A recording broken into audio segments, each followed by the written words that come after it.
When you are thinking of someone else, you are sending them energy.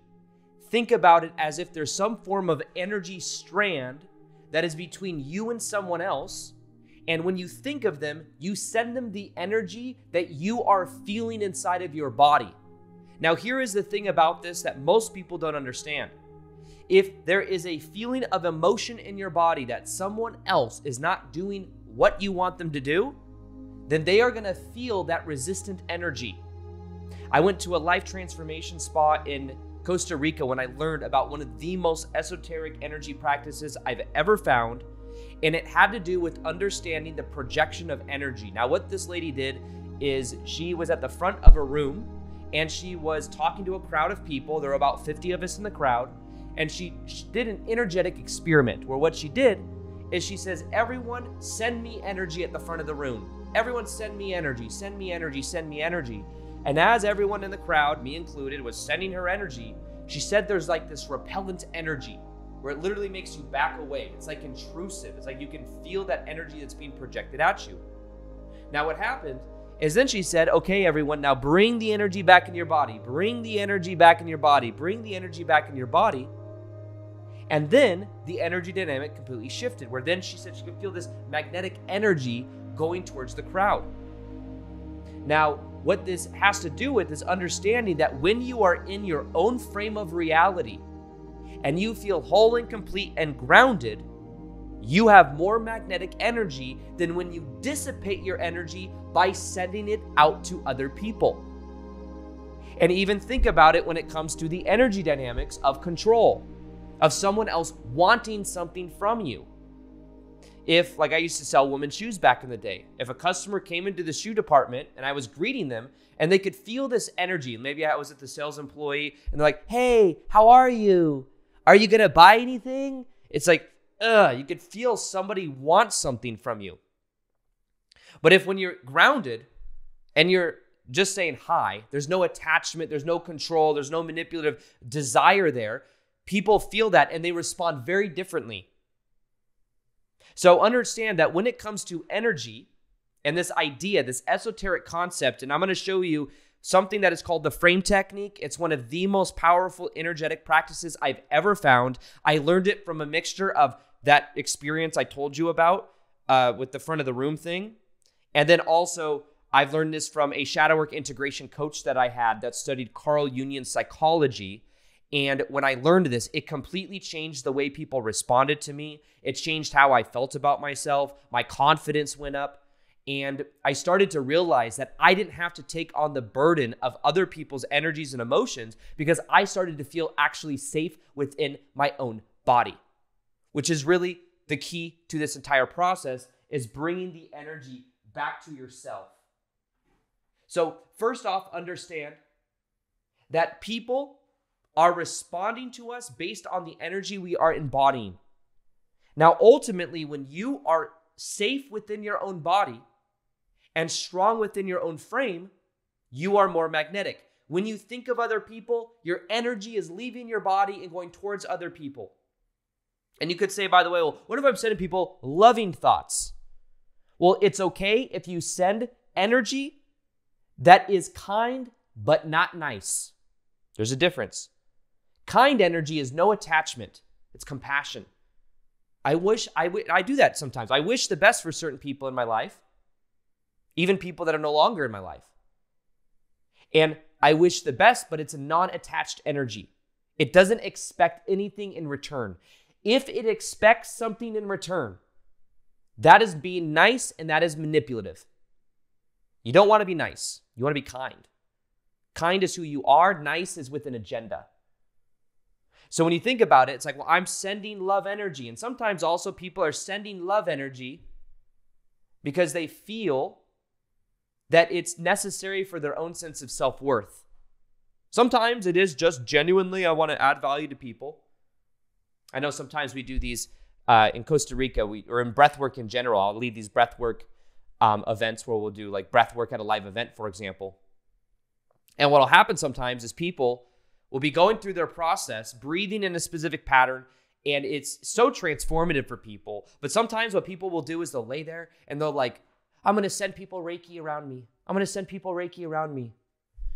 And a lot of times, what I think that more so is it's a distraction from going into your own process and feeling your own emotions. And also I'm going to help everyone else, as if there's not either this own work that could be processed or integrated, but it's like my value is I need to help and heal other people around me. So what happens though is when you bring the energy back into your own body, you allow yourself to integrate past emotion. And sometimes it could also be people feel uncomfortable with anger or emotions that are being emoted, because at these breathwork experiences, people are feeling very intense emotion and energy. So they're yelling or crying. And sometimes people, I don't like this tension. I can feel it. This feels intense for me. It is also sometimes a lesson for people to go inside of their own body and to focus on the separation. Focus on the separation between you and someone else. And I promise you, it's not that you're not spiritual. It's like, well, Aaron, we're all one consciousness. We're all connected. When you're an empath or someone that can feel other people's energies, you feel connected to everyone and everything to an extent to where you abandon yourself to make everybody else happy. So what you can learn to really feel safe in your own body is actually how to feel separation. How to feel separation, how to feel the space in between you and other people. And knowing that if someone else is mad with you, angry with you, if you set boundaries with them and they don't like it, that's their stuff to deal with, not your emotion to mitigate. But what happens is as kids sometimes, we don't feel safe in our body. So what we do is we move out of the bottom 3 chakras of the root chakra, the sacral chakra, and the solar plexus. And we move into our third eye to where we can perceive of everyone's emotions and thoughts as a survival mechanism. But then we've abandoned ourselves. We've abandoned being in our own body. So one of the powerful parts of this process of the shift of the frame technique is you feel the separation between you and other people. The separation, self versus other.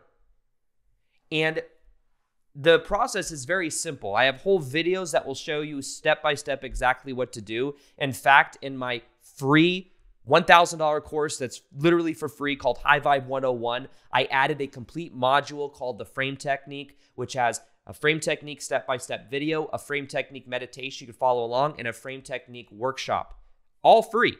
And if you want to check that out, I'll go ahead and link it below, but there's a whole module in there called the Frame Technique if you want to learn more. Now understand that this is also why, by the way, feeling the separation between you and other people allows you to feel safe inside of your own body, and it starts to help you understand what is you versus what is not you. Because when you think that someone else's tension is your tension, you're seeing something outside of you and saying that's part of me. So, and a lot of times this goes back to sometimes mom and dad's energy as kids. And if you felt responsible for mom or dad's energy and like you had to be a specific way to get their love and approval, then it's a survival mechanism to tune to other people. So really the key to this is bringing the energy back inside of your body. Bringing the energy back into the present moment. Now, you'll notice that when you begin to become aware of this, so if we go, energy strains is kind of like a cord. Think of it like an energy cord in a way, like an energetic, invisible cord you can't see. Whether it's really invisible or not, it's a symbol. Everything in our reality is a reflection of our own subconscious anyways. But when you think of energy, like do it as an energy test. Like at live events, we do this. At live events, I'll have people get in partners or in groups, and they will practice feeling the separation between them and someone else. And it is incredible to see how much more magnetic you become, how much more safe you begin to feel when you can actually focus on the separation, the space in between you and someone else. Now, energy strands is about becoming aware of that. And this is why, this explains a lot, by the way. Have you ever noticed, I've seen it happen so many times when people, they get out of a relationship with an ex. They're thinking about the ex, and maybe that ex broke up with them. They're thinking of them, thinking of them. And then I'll see them in coaching or something, and I'll be like, they're like, I can't stop thinking about this person. Well, when you stay attached, a lot of times, one of the reasons you're attached is because they're no longer there, the only way for you to keep them alive is to keep them alive as a concept. to keep ruminating about them. And what happens is you keep you're feeling lack, you're feeling resistance, you're thinking of them, you're sending them that energy. They're feeling bombarded. They want space. If you think of the anxious and the avoidant attachment styles, avoidant wants space. Anxious is like, come back, come back, come back. I'm leaning in for love. I'm leaning in for love. And it repels them. But what's very interesting is very often people will say, you know what? Instead of putting all this needy, resistant energy into this person, believing this person's the other half to my soul or the part of my happiness, I'm going to start putting that into something else. I'm going to start putting it into my purpose, into my other friendships, into some other area of my life. People start to do that because really what it is meaning that's being projected onto someone else. And then feeling resistance on both ends and then repelling. So when people bring their energy back, they stop sending that energy and they start putting into something else. Guess what happens?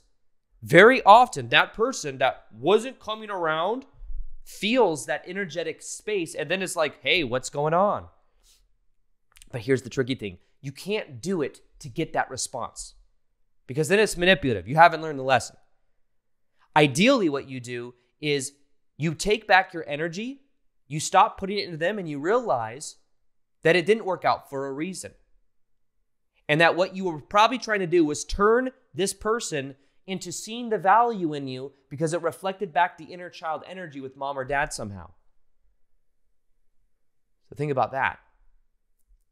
Could it be there was a certain level of shame, a certain level of believing, maybe even a story that said like, people don't choose me. I must abandon myself for other people. And that person was keeping that story alive up until now. Because now you realize that it didn't work out for a reason. It helped you learn a lesson about yourself. And then you stop focusing on them. You start focusing on other areas of life. Then you're more magnetic. And very often then this person's calling me back all of a sudden. Very interesting. But you can't do it for that reason because I don't think you should be. You just cut that energy off. That's a part of you that wants the person to come around so that your inner child could feel whole and complete or feel like, see, I am worthy. I've seen incredible results with people that go through what's called the frame technique. One of them is I was at a live event in Sedona. This woman stands up, says that she was 4 or 5 months ago, learned the frame technique. She said what happened was she was in a narcissistic relationship with her ex-husband who was very controlling and abusive. They have a kid together. What happened was when they broke up, the husband said, I'm going to take everything from you. I'm going to take the kid. I'm going to take the house. It's all going to be mine. And which is kind of silly because they probably don't know how the court system normally works. That's normally not how it works. But nonetheless, he was saying that he was gaslighting this woman. And then she was feeling like a leaf in the wind up until she came across the frame technique YouTube video online. And she shared this whole entire story. And but basically what she did is instead of blaming her husband, instead of projecting this energy at her husband, she started to feel safe in her body and she felt the separation between her husband and she realized that that was her husband's stuff, not her stuff to deal with. She started to feel safe in her own frame, self versus other. She started doing the feeling the space between her and her husband. And as she began to do this, her whole entire life changed. Within a very short period of time, her husband, out of nowhere, began and just said, I'm going to give you the house. I want this to make this as easy as possible for you. I'm going to give you, you can, like the everything worked out with the kid. She said everything changed because her energy changed. And it was so powerful when she shared this because everyone else in the crowd was like, wow, I'm going to do the frame technique. But part of the power of the frame technique is understanding that the energy that you are projecting out towards other people is many times a way of trying to find safety. Like, think about it. There are 10 to 15 million bits of information all around us at any given moment, and we can only perceive of 40 bits per second. So what it shows in science and quantum physics. Then what if you're getting the controlling people in your life because it's what's active in your field and it's what's been normalized on the inside? You enable that energy. And when you stop enabling people, they very quickly will go to find other people to manipulate. Because think about it, people that are controlling and manipulative, if you didn't tolerate that and you hadn't normalized it, they wouldn't be manipulating you. They'd be going somewhere else. So when you start setting boundaries, even if they don't like it, eventually they'll go off somewhere else and find someone else to manipulate. But it's not your problem. It's not your thing to deal with. So understand that one of the most powerful things you can begin to do is to bring the energy back inside of your body. When I learned this in 2019 maybe, I was living in Sedona, and I remember walking around, feeling the separation between me and other people. Just a settled thing. It wasn't like I was constantly thinking, like every time I saw someone, I was like Magneto, like trying to like bend them with my mind or anything. There is no spoon. Some like Morpheus Matrix thing. It more so was just feeling the separation, developing a new relationship with tension. Accepting that if someone else feels tension, that's their thing to feel. And that I can handle tension as well. And what's funny is when you start setting boundaries with people that normally wouldn't expect you to, you want to know a lot of times what happens is you think what's going to happen is they're going to abandon you, never want to be friends with you again, tell you off, yell at you. A lot of times what happens is you express how you really feel, you're being vulnerable, and guess what happens? They end up respecting you. And if they don't like it, guess what? You've made your life easier because you've drawn a line of what you accept to what you don't accept, and that weeds out naturally the people that don't respect the new you. So the frame technique and feeling safe inside of your own body is really about bringing the energy back into the bottom 3 chakras. Feeling safe, feeling the separation between you and other people. And if you want to learn the frame technique, you can check out, I have YouTube videos on it, and I have a whole entire module inside High Vibe 101 you can check out by clicking the link below. I have a YouTube video that explains more of the frame technique right here that you can check out that I think will change your life. Over the last 6 months, my whole entire energy has changed in a very positive and powerful way.